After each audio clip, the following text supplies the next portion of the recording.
Hello दोस्तों, आज हम विशेषण के बारे में जानेंगे।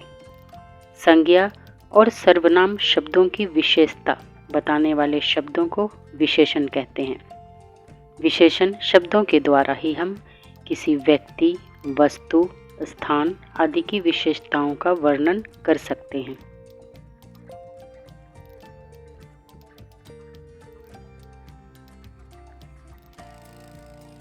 विशेषण जिन संज्ञा या सर्वनाम शब्दों की विशेषता बताते हैं उन्हें विशेष्य कहा जाता है।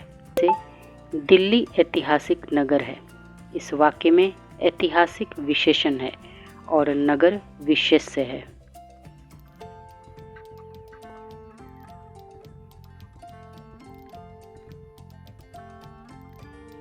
झगड़ालू मित्रों से बचें, इस वाक्य में झगड़ालू विशेषण है और मित्रों विशेष्य है।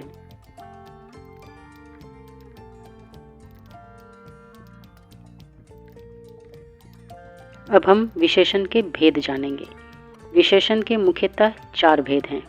पहला, गुणवाचक विशेषण, जो शब्द संज्ञा और सर्वनाम के गुण, दोष, रंग, आकार, अवस्था आदि का बोध कराते हैं, वे गुणवाचक विशेषण कहलाते हैं।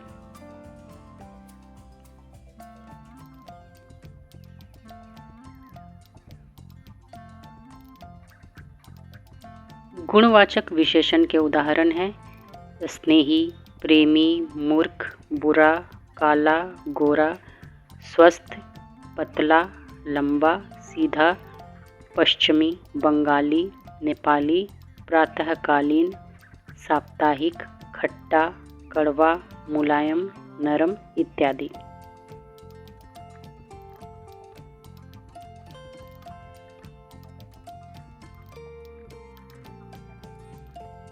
दूसरा है संख्यावाचक विशेषण, जो विशेषण शब्द किसी संज्ञा या सर्वनाम की संख्या या कर्म का बोध कराएं, उन्हें संख्यावाचक विशेषण कहते हैं। ये 2 प्रकार के होते हैं, निश्चित संख्यावाचक विशेषण और अनिश्चित संख्यावाचक विशेषण।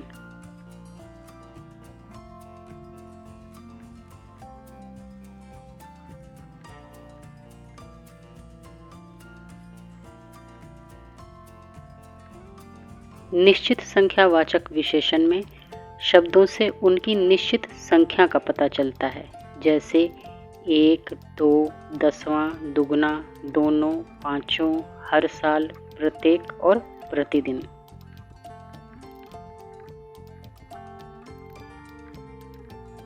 जिन विशेषण शब्दों से किसी निश्चित संख्या का पता नहीं चलता, उन्हें अनिश्चित संख्यावाचक विशेषण कहते हैं। जैसे कक्षा में कुछ लड़के बैठे हैं, यहाँ कुछ अनिश्चित संख्यावाचक विशेषण है। सभी लोगों को अंदर बुला लो, यहाँ सभी अनिश्चित संख्यावाचक विशेषण है।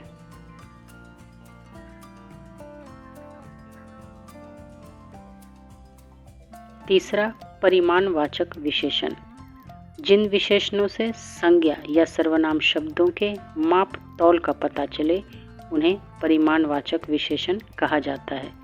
जैसे चपाती पर थोड़ा घी लगा दो, यहाँ थोड़ा परिमाणवाचक विशेषण है।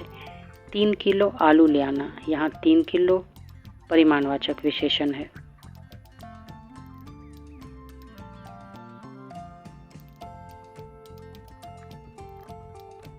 चौथा है सार्वनामिक या संकेतवाचक विशेषण, जब कोई सर्वनाम किसी संख्या के साथ लगकर उसकी विशेषता बताने या उसकी ओर संकेत करने का काम करता है, उसे सार्वनामिक या संकेतवाचक विशेषण कहते हैं। जैसे वे लोग क्या कर रहे हैं, यह घर मेरा नहीं है।